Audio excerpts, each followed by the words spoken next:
Olá pessoal, boa noite. Professor Daniel na área. Bem-vindos à nossa aula de Linux.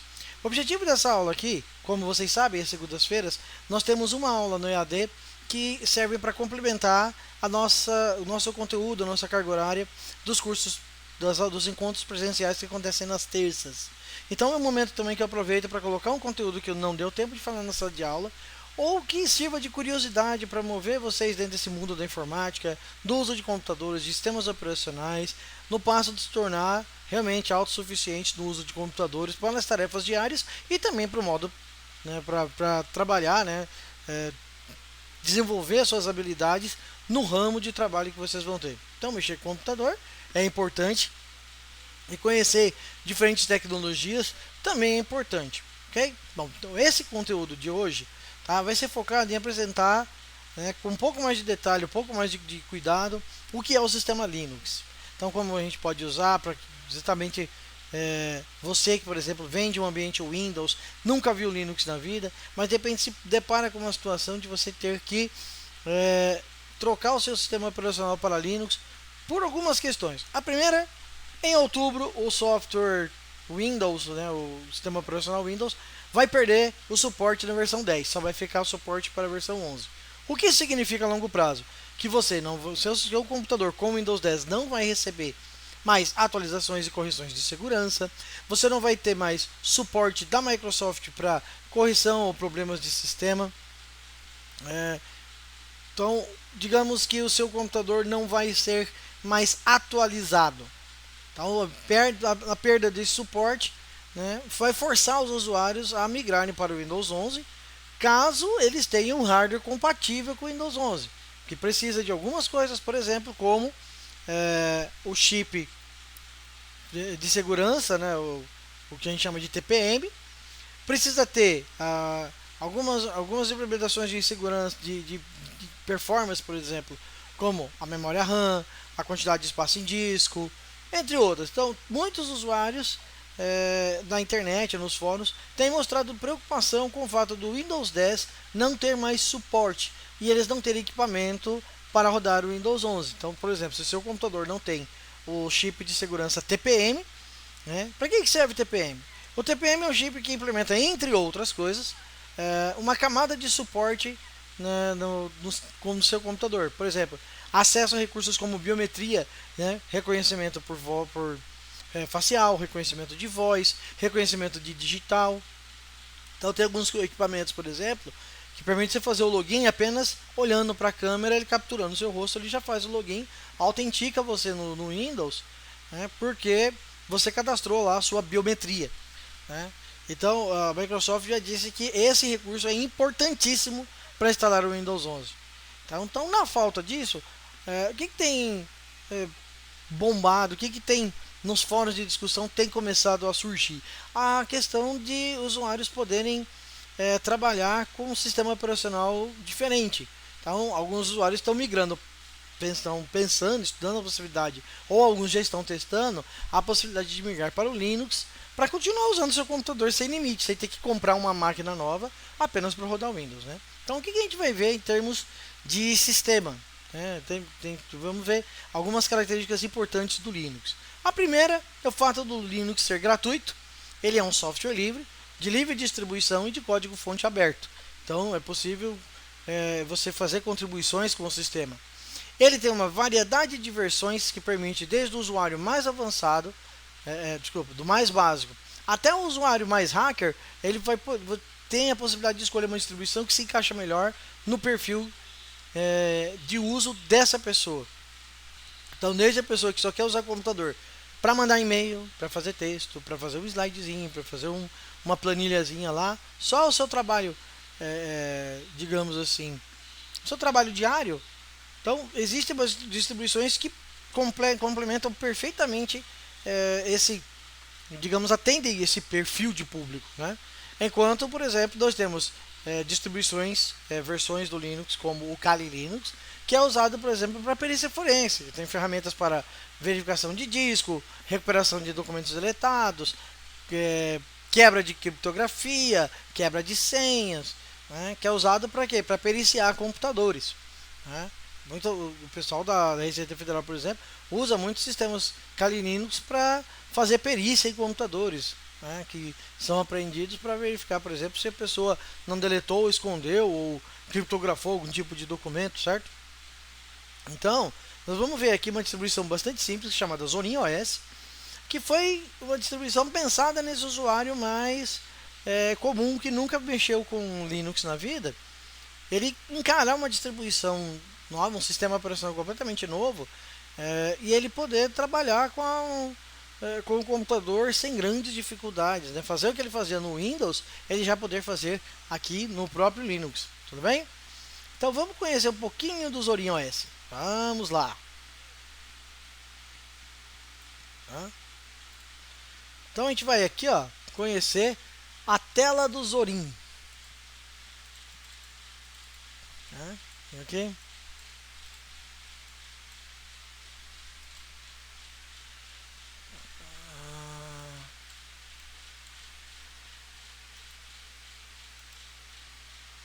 Aí.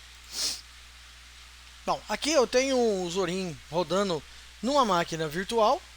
E essa máquina virtual é, permite que eu teste um sistema operacional sem necessariamente instalá-lo fisicamente na minha máquina.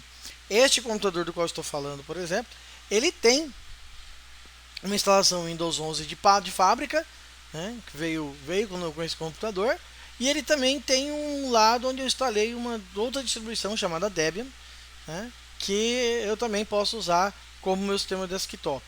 Então aqui eu estou gravando dentro do ambiente Windows para mostrar para vocês as principais diferenças que vocês vão enfrentar vindo do Windows para o sistema Linux. Então aqui é uma tela de login, eu tenho um usuário aqui já. Eu vou entrar com a minha senha, né? Faremos um vídeo depois sobre a instalação do sistema Linux no computador, ok? Então vamos ver. Aqui ó, a gente já consegue ver a área de trabalho do Zorin. Então veja, para quem vem do Windows, qual é a referência de sistema operacional que ele tem? Então ele tem uma barra de tarefa aqui no baixo, ele tem um menu aqui no cantinho, né, que o Windows tinha, alguns ícones na área de trabalho, como a pasta pessoal do usuário, a lixeira, né? Ele tem alguns ícones aqui, como por exemplo um navegador, ele tem aqui o gerenciador de arquivos, né? Aqui talvez alguns usuários, no meu caso por exemplo, rodem um pouco de linha de comando, tem aqui um terminalzinho. Ele tem uma loja de programas, assim como a Microsoft também tem no seu Windows, tem a Microsoft Store. Aqui nós também temos uma lojinha de programas onde você pode localizar programas para instalar, você pode ver digamos, a característica de um determinado programa, né? Então essa loja de aplicativos aqui, ela permite você testar, procurar um programa e instalá-lo de forma bastante simples, né? Então nós temos aqui, por exemplo, o Blender, por exemplo, que é para modelagem 3D, que tem para o Windows também. Você tem o editor de vetores Inkscape, né? Então você tem aqui isso porque eu entrei na seção criação. Então aqui eu tenho vários softwares que são usados para criação mesmo, sabe? Então eu tenho aqui editor de imagens e vídeos, eu tenho o Krita, por exemplo, que é um programa para pintura digital, né? Para a pessoa desenvolver trabalhos artísticos, vetores, né? É, você tem lá, por exemplo, reprodutor multimídia, né? Né? Entre outros programas. Então, se eu voltar para cá, por exemplo, eu tenho aqui trabalho. Na seção trabalho, né? Espera carregar um pouquinho, né? Tá um pouco lento porque está numa máquina virtual, tá? Num computador desktop ele será muito mais rápido. Tá? Só um minuto que ele vai carregar. Ó o que temos aqui, ó. Nós temos lá, por exemplo, programas para trabalhar com calculadora, para gerenciar finanças pessoais. Nós temos programas que trabalham com inteligência artificial para geração de arquivos. Nós temos programas de desenvolvimento, organizações de PDF, tá? Nós temos aqui, por exemplo, né, digamos, Programas que usam, por exemplo, para você fazer download de vídeo, você tem processador de texto, né? Você tem é, programas para trabalhar com design, para trabalhar com planilhas, com cálculos. Então, aqui na seção trabalho tem vários tipos de programas que ajudam você até é, configurar, né, por exemplo, atalhos de teclado. Por exemplo, aqui nós temos um exemplo do Atom, que é um programa para editor de texto. O Atom é um ótimo editor também para linguagens de programação, né? Então veja, eu só preciso clicar num determinado programa, né? Aí com esse programa na mão eu só preciso clicar em instalar. Ele vai pedir a minha senha, né? Provavelmente. Aliás, não, ele já está instalando aqui, ó. Ah, começa a fazer o download e vai baixar e deixar o programa prontinho para o usuário. Então o usuário não vai ter trabalho de mexer com a instalação de programas dentro do Linux. Tá? Enquanto ele vai instalando aqui, vamos dar um overview aqui no sistema, né? Então nós temos aqui, por exemplo, o menu do Zorin, né? Quase todas as distribuições Linux que tem um menu nesse estilo, né? Aliás, todas as interfaces do Linux, que ele tem várias interfaces, né? Você tem, enquanto no Windows você só tem uma, o Linux possui interfaces como KDE, GNOME, ICWM, ele tem, por exemplo, o Cinnamon, o Mate, que são interfaces muito, digamos assim, são interfaces que o usuário pode decidir qual área de trabalho ele quer usar no sistema dele. Então o Linux te dá muito essa liberdade. Cabe ao usuário testar e ver aquela que ele vai gostar mais, né? Em todas elas, a característica principal é o fato dela ter aqui os programas divididos por categoria, né? Por exemplo, estamos na sala de aula agora, nós estamos estudando o LibreOffice, por exemplo. Opa, né? Estamos estudando o LibreOffice, que é uma suíte de Office totalmente gratuita, tá? Então eu tenho aqui, por exemplo, na seção internet, eu tenho lá dois navegadores, né? O padrão que vem no Zorin OS é o Brave Web Browser, mas eu também instalei o Google Chrome, tá? Então, o que o usuário precisa aprender a trabalhar com Linux é que programas ele vai usar para substituir aqueles que ele usava no Windows. Por exemplo, no Windows eu usava Microsoft Word. Eu vou considerar aqui apenas as pessoas que usam o Microsoft Word original, né? Não vamos pensar, por exemplo, naquelas pessoas que craqueiam o Microsoft Word, né? Primeiro que não há necessidade nenhuma de fazer isso. A licença do Word é perfeitamente pagável por qualquer pessoa, não é um absurdo de caro, né? Até porque o pessoal gasta mais com o jogo no Tigrinho do que com licença de software, né? Mas para quem não quer pagar, né, pode adotar uma suíte diferente, como o LibreOffice, né? Ou, no caso, o WPS Office também é uma opção, o OnlyOffice também é uma opção. É uma questão de saber qual programa você vai utilizar, né? Então vamos ver aqui como seria a operação básica de um sistema Linux. Então eu estou aqui ligando meu computador, eu vou começar minha jornada de trabalho hoje. Então o que eu quero fazer? Bom, eu tenho uns textos para trabalhar, eu tenho documentos para revisar. Então, onde que eu salvo meus documentos aqui no Linux? Primeiro de tudo, né, aqui no Zorin eu ativei aqui, né, a pasta pessoal, né, que pode ser perfeitamente configurada aqui, ó. Então, eu tenho aqui as configurações tá lá, ó, mostrar a área de trabalho nos arquivos. Aí tem aqui configurações, né? Nas configurações aqui do sistema, eu posso mexer em várias opções, como plano de fundo, habilitar notificações, né? Na parte de aplicativos aqui, ó, algumas integrações que eu tenho, por exemplo, sistema aqui no, então, eu tenho alguns sistemas que integram com o celular, que me mostram notificações na área de trabalho, coisa e tal, né? Atualização do sistema para manter o sistema sempre atualizado, ele já está ativado aqui. Eu tenho atualizador de programas para sempre ter as versões mais recentes dos programas, né? Eu tenho aqui, por exemplo, programas como calculadora, né? Eu tenho configuração do sistema de arquivos. Aqui meu gerenciador de arquivos é o Dolphin. Eu posso definir aqui algumas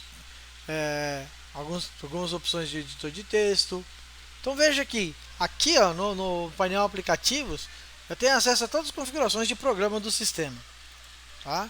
Aí eu tenho aqui, por exemplo, eu posso adicionar novos usuários no sistema.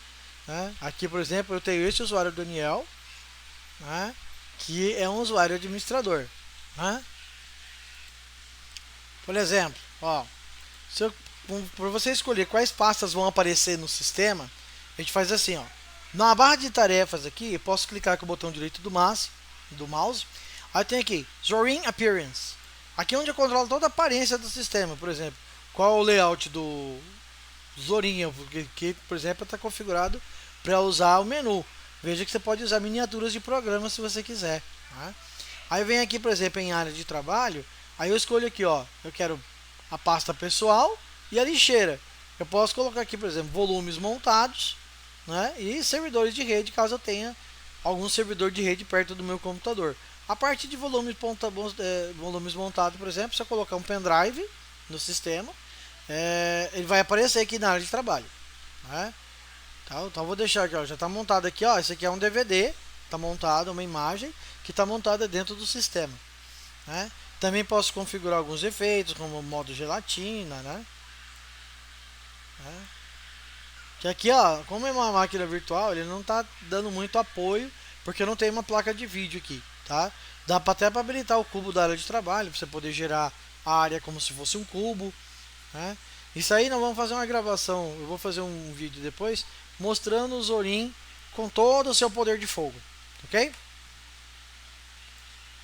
Aí. Então, onde que eu vou salvar os documentos? Se você abrir a pasta pessoal do Linux aqui, do Zorin, veja que eu tenho aqui do lado exatamente o que eu teria no Windows. No painel à esquerda, eu tenho aqui algumas pastas favoritas. Eu tenho minha pasta pessoal. Eu tenho... Então veja, eu tenho aqui, por exemplo, as pastas área de trabalho. Eu tenho documentos, downloads, minhas imagens, alguns modelos de documento. O que você salvar aqui, ó, em termos de modelo de documento, eu posso usar no meu computador, por exemplo, na minha pasta. Vem aqui, ó, novo documento. Esses modelos estão lá, tá vendo?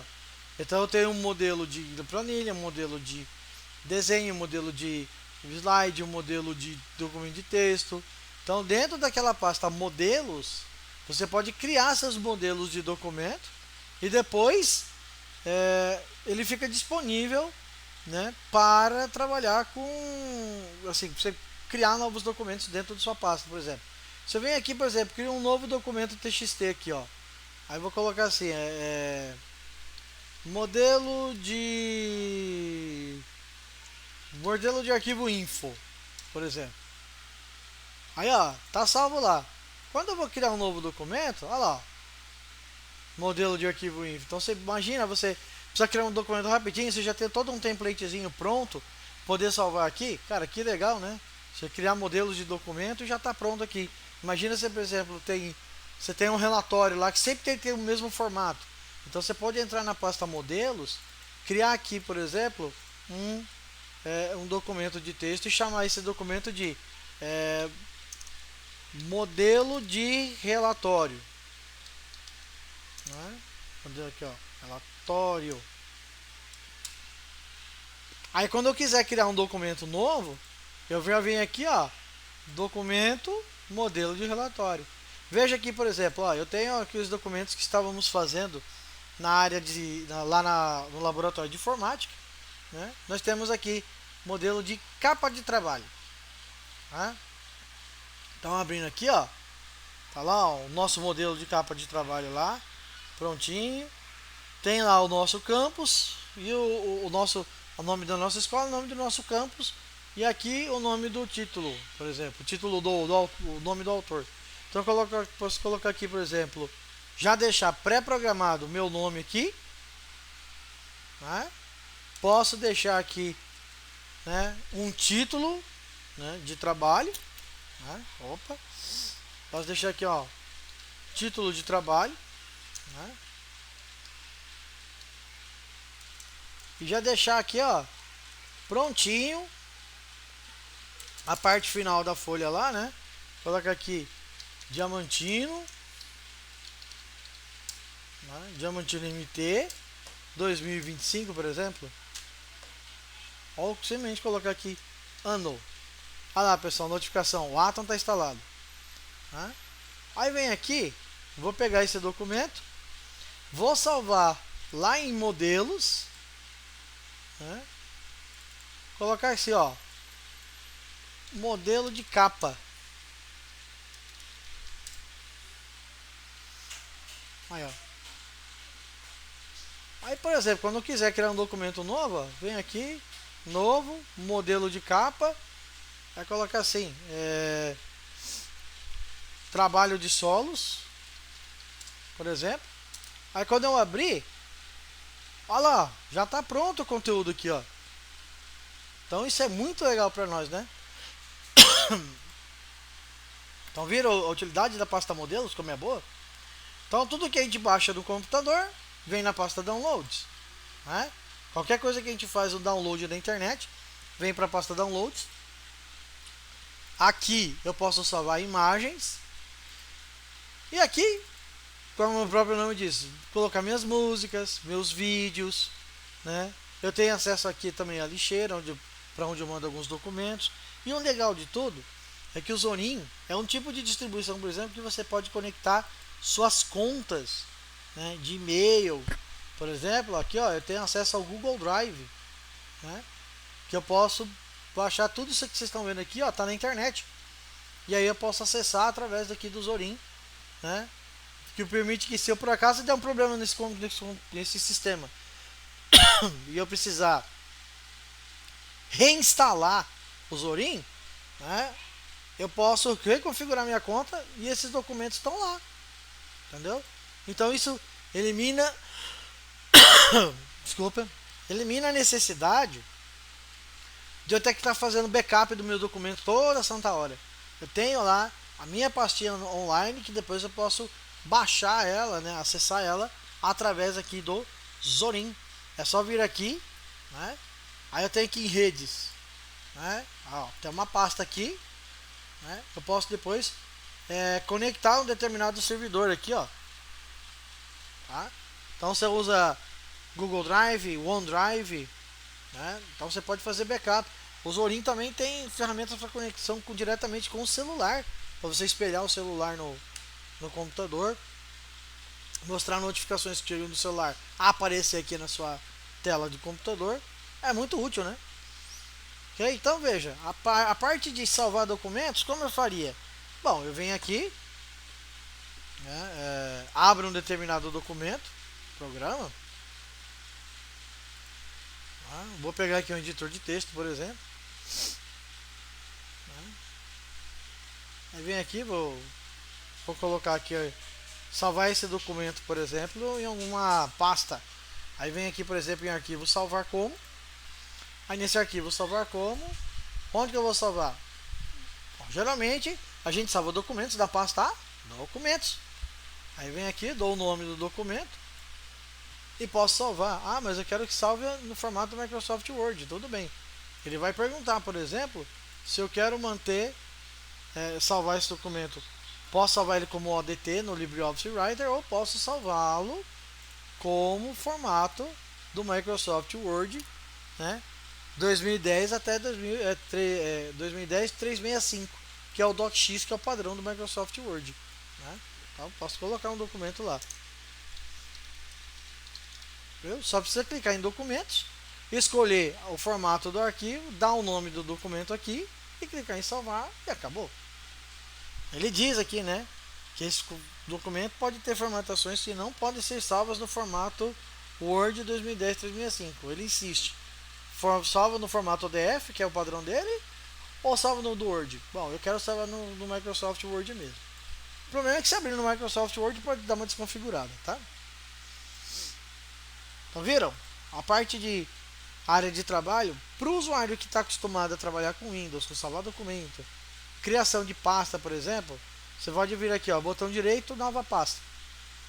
No Windows também, botão direito, novo, pasta, né? Então não tem tanta dificuldade para o usuário usar o sistema operacional, né, o Linux, do jeito que usa o Windows. Eles não são tão diferentes assim, porque na última dos últimos anos para cá, o Linux como área de trabalho buscou se tornar um pouco mais amigável para os usuários dos sistemas dos computadores, né, dos desktops, dos notebooks. Além disso, ele serve como base para o Android, que é o sistema mais popular da Terra, né, por causa dos celulares. A base, o sistema de pasta dele, o núcleo do Android é Linux. Ok? O mais interessante é a capacidade que você tem de rodar o Linux em computadores até mais antigos, e esses computadores conseguirem rodar com mais leveza do que rodaria com o sistema Windows. Tá? Claro, depende muito da quantidade de memória, processador que o computador tem, mas o Linux já se mostrou uma ótima opção para trabalhar com computadores de hardware um pouco mais baixos, um pouco mais fracos, né, de forma mais rápida e mais eficiente do que o Windows trabalharia. Tá? Além disso, o reconhecimento de drivers do Linux, né, para reconhecer dispositivos como placa de vídeo, placa de rede, é mais eficiente do que o Windows, que depende de alguns drivers, por exemplo, para instalar uma determinada placa. Ok? Beleza. Então, isso posto, né, veja, ó, que eu abri a minha pasta do Google Drive, ela já está aqui na área de trabalho para mim. Hein? Então, bastante inteligente o sistema. Bom, o que o Linux traz de diferença na questão de instalação dos programas? Eu já mostrei a loja. Agora há pouco nós deixamos o Atom instalando. Ele já mostrou uma notificação aqui para mim de que o Atom já está instalado. Eu já posso abrir o Atom aqui, ó. Lembrando que está um pouco lento porque está rodando uma máquina virtual. Isso faz com que ele compartilhe a memória do sistema que já está instalado, que é o Windows, né? E aí são dois sistemas operacionais rodando ao mesmo tempo, né? Então veja, o Atom é um sistema muito simples. Eu posso criar um projeto, abrir uma pasta. Desculpa, gente. Abrir uma pasta aqui. Lembrando, ó, tá tendo um lag de vídeo, ó. Tá vendo? Porque eu tô na máquina virtual. Mas, por exemplo, eu posso adicionar uma pasta e começar a editar aqui mesmo. Por exemplo, deixa eu pegar aqui a pasta Home. Aqui, ó, tô selecionando uma pasta, né? Ah, ele não vai deixar por causa do problema do vídeo. Eu não consigo visualizar aqui direito, tá? Deixa eu cancelar isso aqui, tá? Mas eu posso, por exemplo, ó, criar diretamente um novo arquivo, ó, sem adicionar um projeto. Ó, tá aqui, ó, editor de texto funcionando perfeitamente, né? Ó. O Atom é um editor muito bom para programação, para trabalhar com arquivos de texto, de documentação, é ótimo para isso. Então veja, basta o usuário escolher, né, o que ele quer fazer, né, qual programa ele quer utilizar, ele vai poder usar o sistema de forma bastante amigável, né? Então tá. Em termos de programa, nós temos aqui a loja de aplicativos. Então nós temos aqui, por exemplo, programa, né? Vai abrir aqui. Acho que ele já estava rodando, desculpa. Aí aqui em programa eu posso instalar por aqui. Mas também uma das formas mais usuais de se instalar programas no sistema é o sistema de pacotes. Algumas distribuições vêm com um sistema de pacotes usando, por exemplo, Deb ou RPM, ou alguns usam, por exemplo, só Flatpak, que é um sistema de empacotamento de programas. Que é um sistema de pacote de programa. Eu quero instalar um programa no meu computador, então o sistema vai lá, baixa os pacotes necessários, configura tudo e deixa pronto para uso. No Windows, por exemplo, a gente costuma fazer assim: vai na internet, procura um determinado programa, faz a instalação dele e depois, faz o download dele A gente abre o instalador e vai lá, clicar em instalar, aí vai avançar, avançar, avançar e aí finalizar. Aqui, por exemplo, não preciso necessariamente fazer essa questão de avançar, avançar, avançar. Eu preciso instalar o programa, por exemplo, quero escolher um jogo aqui.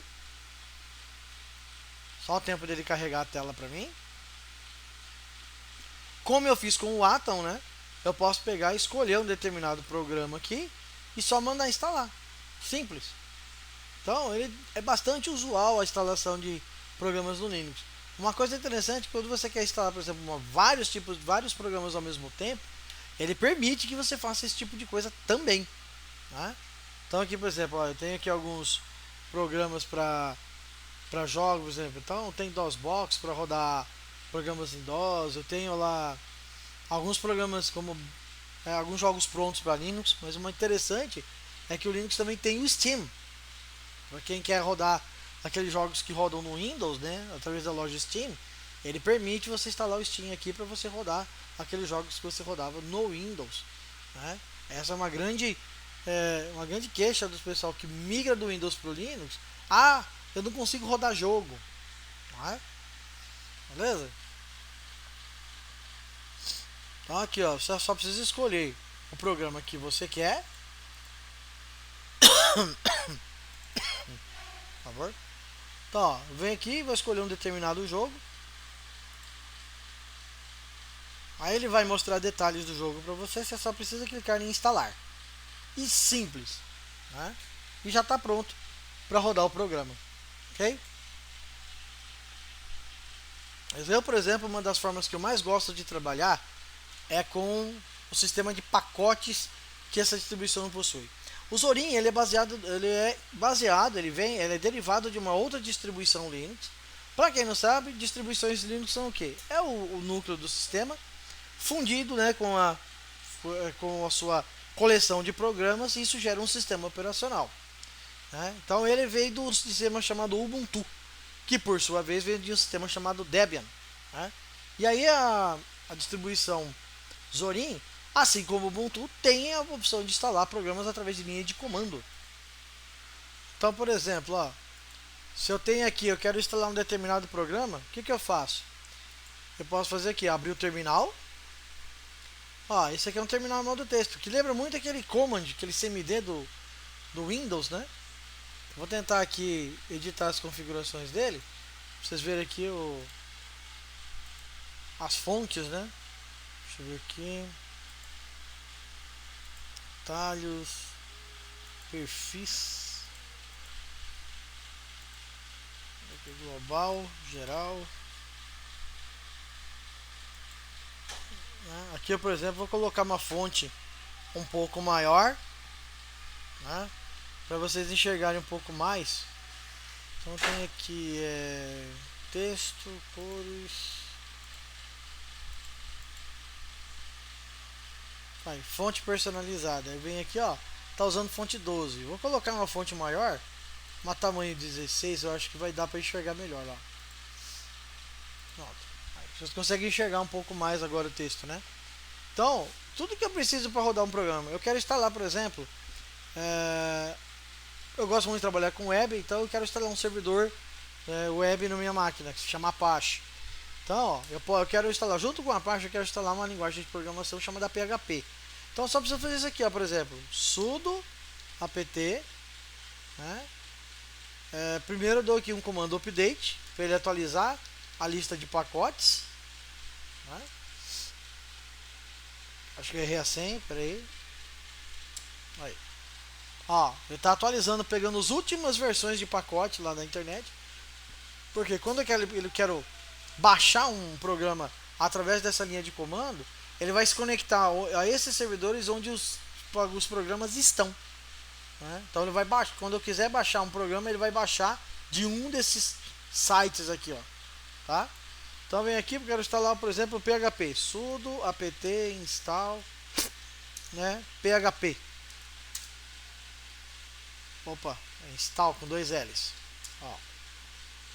Tá vendo? Ó? Ele já vai pegar aqui, ó. Esses são os pacotes do qual esse programa que eu pedi para instalar, ele depende desses pacotes aqui para rodar. Então ele já vai baixar todos. A única coisa que ele me pergunta é: quer continuar? Sim. Veja, ó, ele vai fazer, ó, baixou, descompactou, está instalando.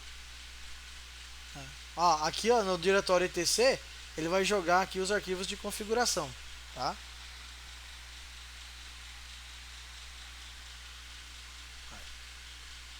Terminou, pronto, o programa está instalado.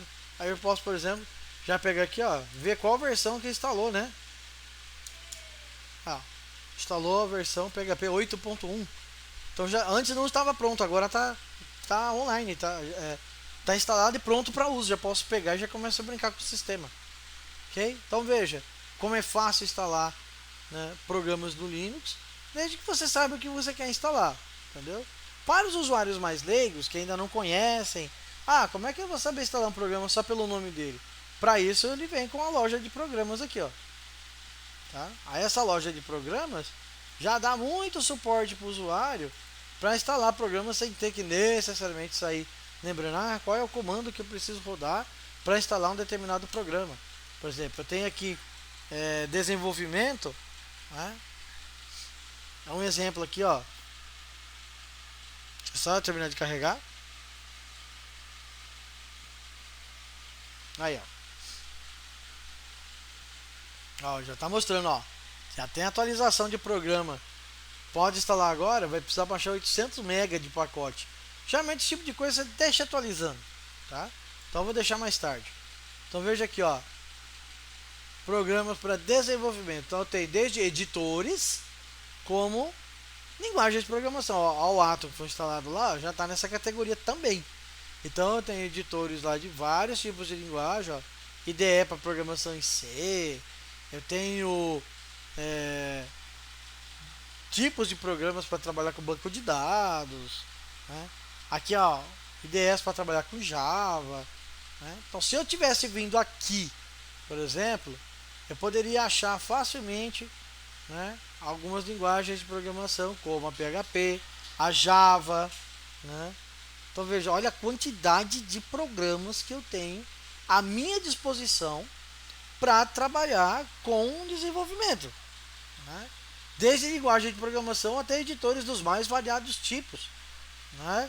Por exemplo, aqui ó, tem um programa chamado Robocode para trabalhar com construção de robôs, cara, entendeu?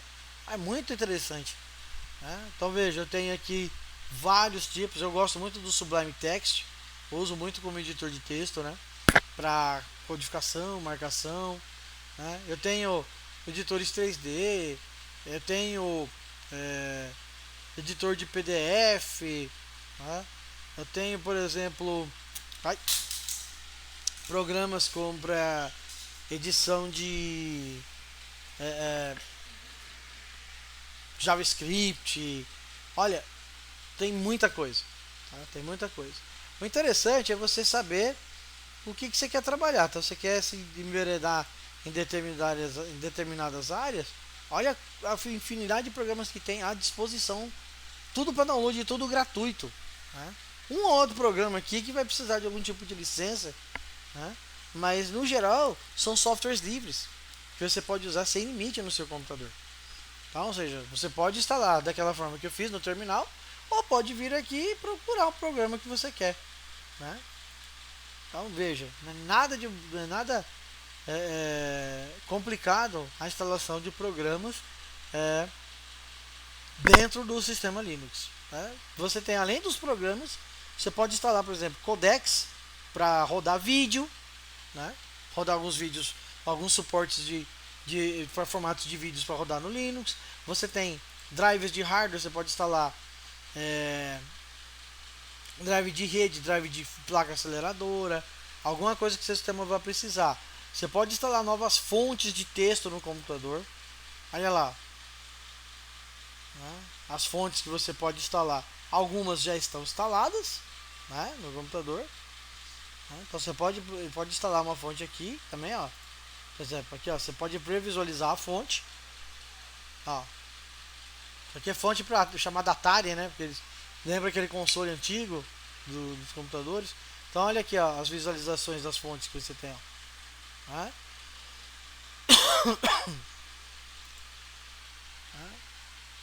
Então tá aí.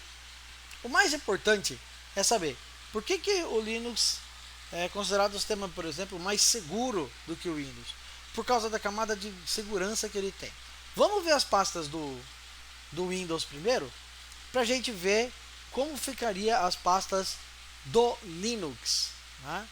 Então eu vou esconder aqui o meu programinha. Vamos mostrar na tela principal do meu computador, onde está o Windows rodando ali, ó. Dá uma minimalizar aqui. Então, um sistema Windows, vamos dizer assim, pega um computador que está pré-instalado. O Windows acabou de ser instalado nele. Ou você comprou um computador novo e o Windows já veio instalado. Então, ó, basicamente, as pastas que o Windows vai trabalhar são as seguintes. Né? Eu venho aqui, abro o meu gerenciador de arquivo. Né? Aí no meu gerenciador de arquivos aqui, no painel de navegação, eu venho aqui, por exemplo, começa por este computador. Aí eu venho aqui, tenho minhas unidades de disco. Veja que eu tenho a unidade de C2 pontos, que é onde ficam todas as pastas do Windows. Aí eu tenho aqui, ó, essas pastas basicamente: arquivos de programa, usuários e a pasta Windows. Tá? Então aqui na pasta de usuário fica as pastas das contas de usuário do computador. Então tem aqui Daniel e DSTI. Aí eu tenho aqui, por exemplo, a pasta Windows, onde está instalado o sistema operacional. Então essa é a pasta do Windows. Tá? Portanto, essas são as pastas principais que o Windows tem. Né? Então se eu instalo um programa, no Windows ele vem na pasta arquivos de programas. Ele cria uma pasta com o programa aqui e joga os programas lá dentro. No Linux, né, é um pouco diferente. Tá? Então lá no Linux, né, vou entrar aqui novamente, ó, entrou em descanso de tela, ele pede login. Tá? Então como que é o sistema de pastas do Linux? Então vamos ver? Eu vou entrar aqui na pasta pessoal, aí aqui eu venho em outros locais, aí eu tenho aqui computador. Ele vai mostrar para mim esse diretório aqui, ó, a pasta raiz barra. Então, ó, todas as pastas do Linux estão aqui, ó. Então, aqui, ó, nós temos, por exemplo, na pasta bin, tá, uma série de comandos de sistema. Né? Então, alguns comandos principais estão aqui. Vamos dar um exemplo. Eu venho aqui no terminal, por exemplo. Quero entrar, ó, onde eu estou aqui agora. Esse símbolo aqui indica que eu estou no meu diretório pessoal. Mas se você quiser saber onde está, é só dar um pwd. Ele mostra que eu estou no diretório /home /Daniel. Então vamos lá ver no sistema de arquivo. Eu tenho o diretório computador, o barra. Aí eu tenho aqui home. Olha lá, veja que eu tenho Daniel, Ades e Ramon. São 3 usuários. Então cada usuário tem sua pastinha. Aí vem aqui na pasta Daniel, ó, onde eu estou. Aí vem aqui, eu quero criar uma pasta. Vem aqui, ó, mkdir. Aí colocar aqui mkdir, né? Tecnólogo agronegócio. Aí, agora eu vou lá no gerenciador de arquivos. Ah, a pasta lá. Opa, criou. Então onde que estava esse comando mkdir que eu dei? Dentro da pasta bin. Então vamos lá dar uma olhadinha. Ah, quantos comandos tem no sistema? Vamos procurar por ordem alfabética. Estamos chegando perto da letra M. Opa, chegando lá. Calma. L. Opa, ó, MK. Ó o comando lá, mkdir aqui, ó, tá vendo? Foi esse comando que eu rodei no terminal. Então a pasta bin, ela tem alguns dos comandos principais do sistema. Por exemplo, se eu tenho aqui, né, o comando ls, ele lista os documentos da pasta, né? Então eu vou lá, vou dar uma olhadinha. Vou dar aqui, ó, um ls para ver onde ele está. Olha lá o comando ls. Um outro comando muito usado no Linux é o cat. Ó, então o comando cat, ele permite que eu veja o conteúdo de um determinado documento. Quer ver? Eu vou aqui na pasta pessoal, documentos, eu tenho lá um arquivo, botão direito, ó, modelo de arquivo info. Olha lá, ó. Então, vou abrir o documento aqui, ó. Bem-vindo ao programa Economize Mais, tá? Aí vem aqui, faço uma coisinha aqui, então coloca aqui introdução, 2 como usar o programa, 3 suporte. Então salve esse documento aqui, né? Vem aqui, ó, e vou dar um comando cat agora. Então o documento que eu salvei lá se chama modelo de arquivo info, né? Eu vou colocar outro nome aqui, vou chamar aqui economize, ou melhor, né, leia-me. Então o arquivo chama leia-me, está salvo na pasta documentos. Então eu preciso, antes de entrar, de ler o documento, eu vou entrar aqui na pasta documentos. Então eu vou dar cd documentos, aí o comando ls mostra o comando, o conteúdo da pasta. O arquivo leia-me está lá. Aí vem aqui, ó, cat leia-me, né, .txt. Pronto, ele está mostrando para mim o conteúdo do programa lá, tá vendo? Conteúdo do documento. Então todos esses comandos estão na pasta /bin. Tá? Então onde que ficam os programas que eu instalo no Linux? Geralmente eles ficam no diretório usr. Aqui no diretório bin estão instalados vários programas. Lembra, por exemplo, que agora há pouco eu mandei instalar o Atom? Né? Vamos ver se ele está aqui. Né? Deixa eu ver aqui. Atom. Opa, não está. Vou localizá-lo. ls Atom. Opa, desculpa. Vou dar aqui um comando locate para procurar o Atom. Opa, não tá. Ele diz que não pode encontrar o comando locate. Ele pede que eu instale o programa plocate para localizar o Atom aqui no computador. Então eu vou pegar e vou fazer exatamente o que ele está mandando. Tá? Mando, pede minha senha, vou lá, mando ver. Vai baixar 140k de arquivo. Vai ser só um segundinho. Ou 2. Isso vai levar um pouquinho de tempo agora. Mas, por exemplo, eu posso vir aqui no menu, em desenvolvimento, tá o Atom lá, né? Mostrar detalhes. Já foi. Então vou aqui, eu vou tentar agora dar o comando locate para encontrar o Atom. Ele achou vários lugares. A referência é da palavra Atom. Eu quero encontrar o aplicativo em si. Então, onde que ele foi instalado? Nossa, foi muita coisa.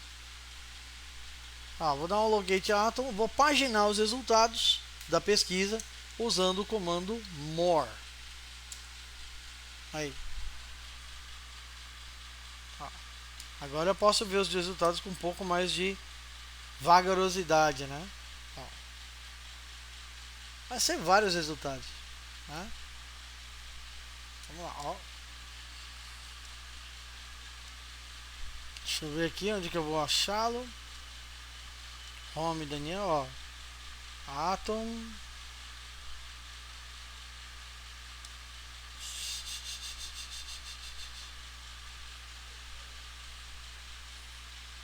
Vou pegar um atalho. Editar menu. Desenvolvimento. Aí.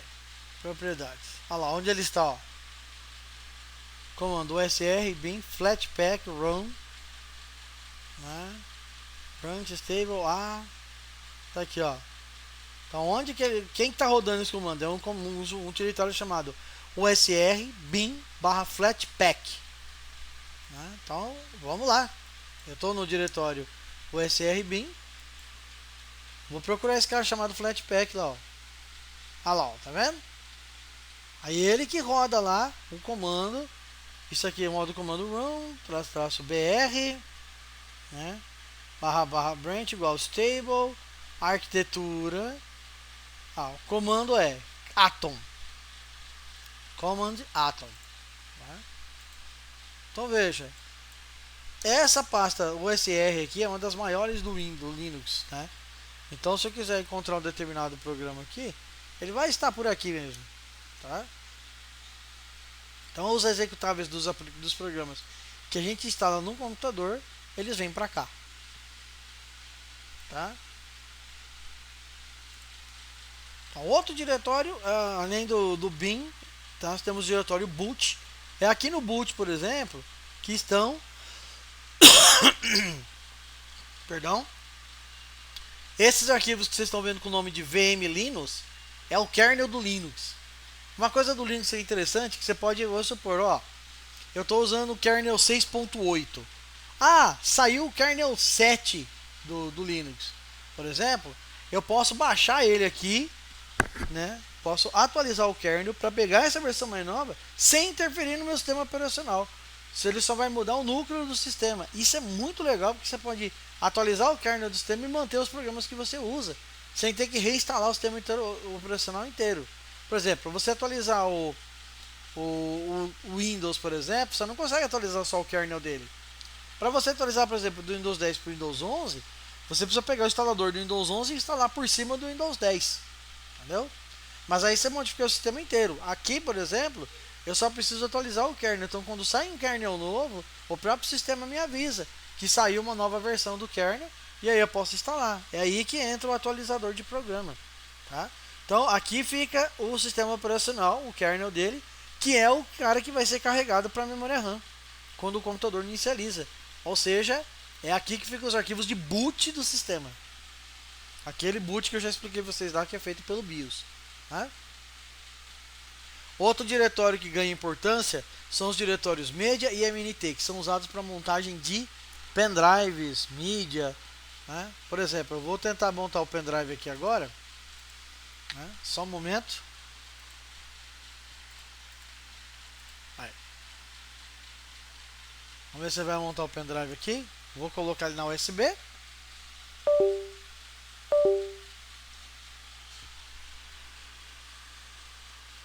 Aí, apareceu aqui, ó, vendo? Start. Aí vou lá no diretório Media. Aí aparece o usuário Daniel. Dentro de Daniel eu vou achar quem? Start. Aqui, ó, meu pendrive, ó. Tá montado aqui, ó. Beleza? Então o diretório MNT, né, o diretório Media, é usado para montar as mídias removíveis. Então se eu colocar um pendrive, ou um HD externo, ou um CD, geralmente ele apareceria aqui, né? Apesar de existir o diretório CD-ROM aqui, ó. Tá? O diretório MNT antigamente era a pasta usada para ponto de montagem. Então, o que é ponto de montagem? É você colocar um dispositivo, você monta o arquivo, né? Você monta o pendrive, por exemplo, e essa pasta aqui é o ponto a partir do qual eu posso acessar o pendrive. Hoje o diretório mais usado é o diretório media. Tá vendo? Aí aqui, ó, é onde eu fico. Se eu quiser depois que salvar um documento aqui, quiser tirar o pendrive com segurança, é só vir aqui para ejetar o pendrive. Desmontou, acabou. Né? Ele diz, ó, dispositivo pode ser removido. Né? Uma coisa interessante é que em praticamente nenhuma pasta dessa eu posso salvar documento. Né? Nenhuma delas. Eu só poderia salvar documento basicamente aqui no diretório Home. No meu diretório Daniel, aqui eu posso criar uma pasta ou salvar um documento. O mesmo não acontece se, por exemplo, eu tentar aqui entrar na pasta raiz, a barra, e tentar criar uma pasta, ele não deixa. E nem aparece para eu criar um documento novo. Vou lá no diretório MNT, também não. Então, ou seja, o meu usuário, os usuários do sistema, grosso modo, só tem acesso ao diretório Home. É isso que torna o Linux extremamente seguro. Né?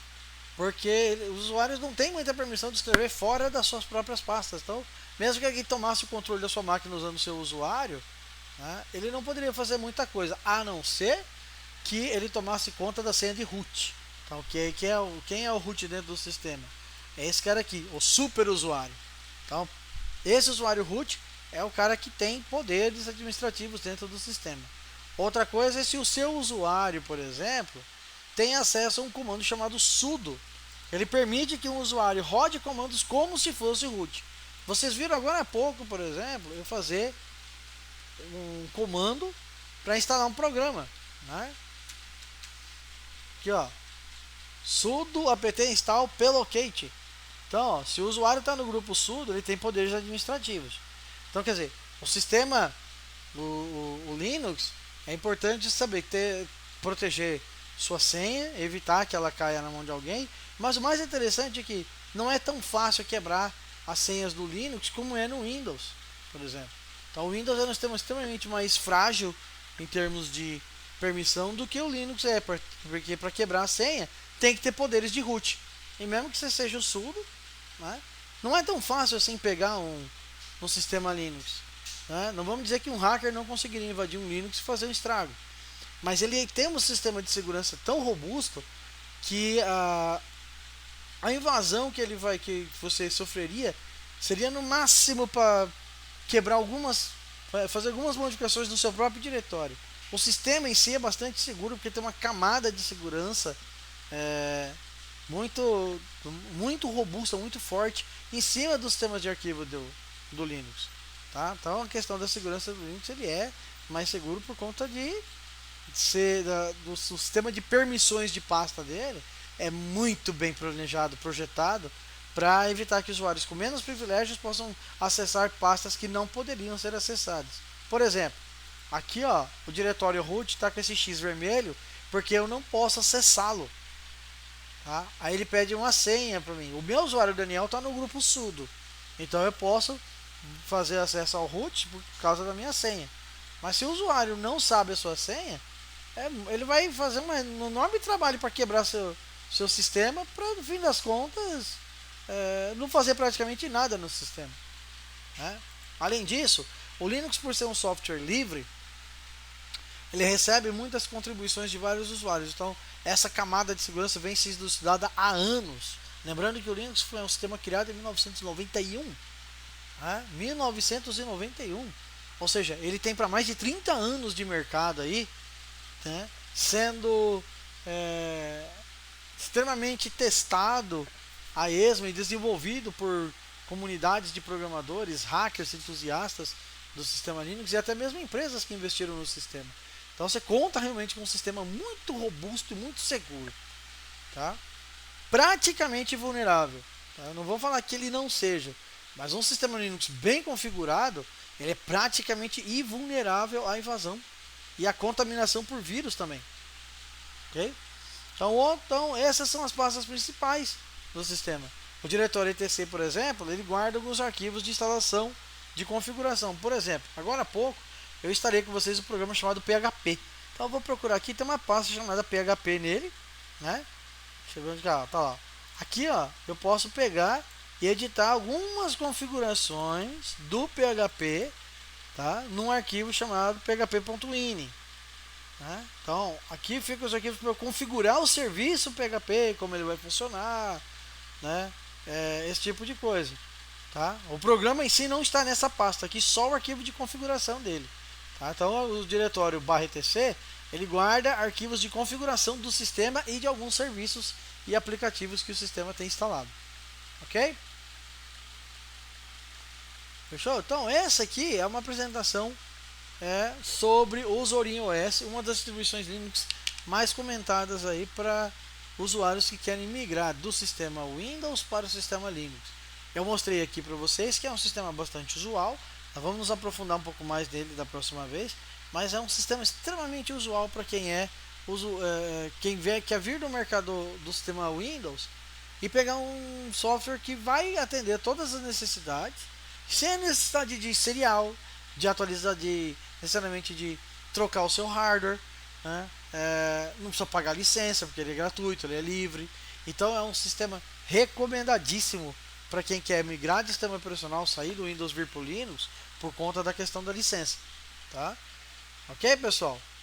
Então tá aqui esse é o primeiro apanhado do Linux aqui para vocês darem uma olhada no sistema. Depois vocês comentem comigo aí quais as impressões que vocês tiveram no caso do teste de uma distribuição tá? Você pode pegar uma distribuição. Aliás, para quem quiser dar uma olhada no sistema operacional sem instalar na sua máquina, importante, se bem que o ideal é que você faça essa instalação, tá? Existe um site chamado distroc.com.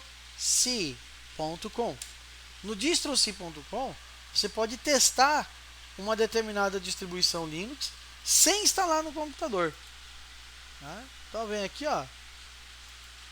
Vou pegar aqui, ó. Vou dar uma testada aqui rapidinho. Não espero que vai rodar muita coisa aqui, né? Ele vai pedir para verificar que eu sou um humano fazendo a verificação nesse momento. Tem alguém na minha frente, ó. Então, iniciar Big Linux. Aí.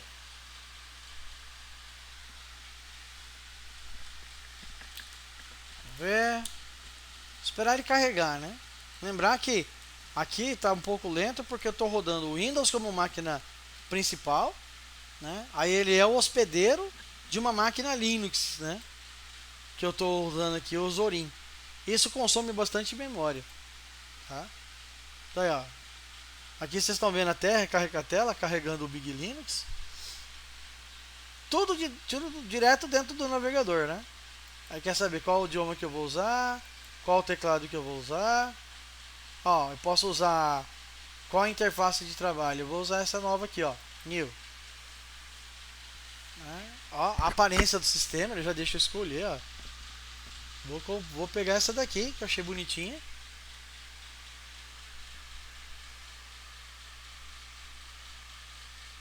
Aí, ó.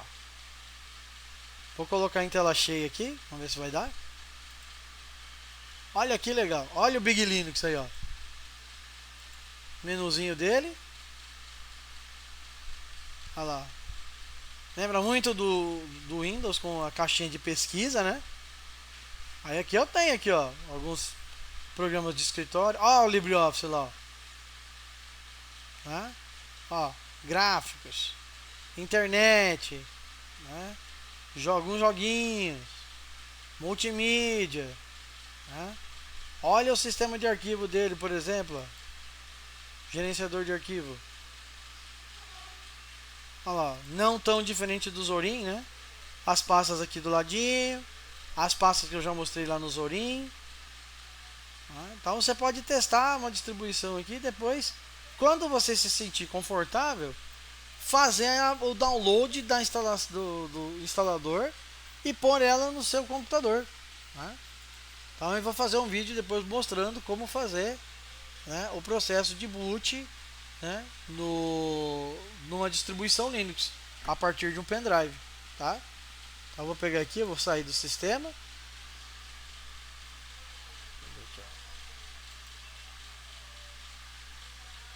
Aqui. Acho que é aqui embaixo. Não, aqui é brilho. Deixa eu ver aqui. Big. Aqui, ó. Vou desligar aqui. Desligar entre aspas, né? Ele não vai desligar, ele só vai sair do sistema para liberar para outro usuário, né? Aí, ó. Terminou a sessão lá no DistroC. Fiz, ó. Pude mostrar para vocês como rodar um Linux KDE. Um Linux que roda com uma interface chamada KDE, que é o Big Linux. Uma distribuição muito cultuada, também muito fácil de usar. Tá? Então, basicamente, essa aqui eu queria mostrar do Linux para vocês, essa primeira aula, para vocês entenderem qual a grande diferença, qual a vantagem de usar o Linux, né? Então, fica aí a dica. Use o Linux para você testar, para você trabalhar. Você vai ver, o ganho de produtividade que você tem é enorme. Ele liga mais rápido, ele desliga melhor, ele gerencia melhor o hardware do que o Windows. Ele não tem tanta exigência de memória, né, para rodar igual o Windows tem, né? E tem a vantagem de trabalhar com um monte de programas gratuitos para fazer as atividades do dia a dia, escrever e-mail, escrever texto, mandar e-mail, acessar a internet, fazer planilhas, né? Por exemplo, para planilha eletrônica, você tem aqui em escritório, você tem um LibreOffice Calc, né? É um programa excelente fazer planilha eletrônica, um bom substituto ao Microsoft Excel, te garanto isso, tá? Então, ó, tem todas as ferramentas que você precisa para fazer fórmula, fazer cálculo, fazer suas planilhas. É um programa extremamente excelente, tá? Então, se você quiser trabalhar com slides, por exemplo, você tem acesso ao LibreOffice Impress, né? Sendo que o Impress, né, ele tem aqui, ó, né, um editor de slides, assim como você teria no PowerPoint na sua casa, né? Olha a qualidade do material que ele pode fazer, né? E tudo isso gratuito, sem pagar licença, né? Então só precisa aprender a trabalhar com isso, criar pastas, salvar documento, ok, pessoal? Então eu vou encerrar esse vídeo por aqui e espero que vocês curtam esse vídeo, tá? Para testarem sua experiência com o Linux, ok? Muito obrigado, boa noite a todos e até a próxima aula.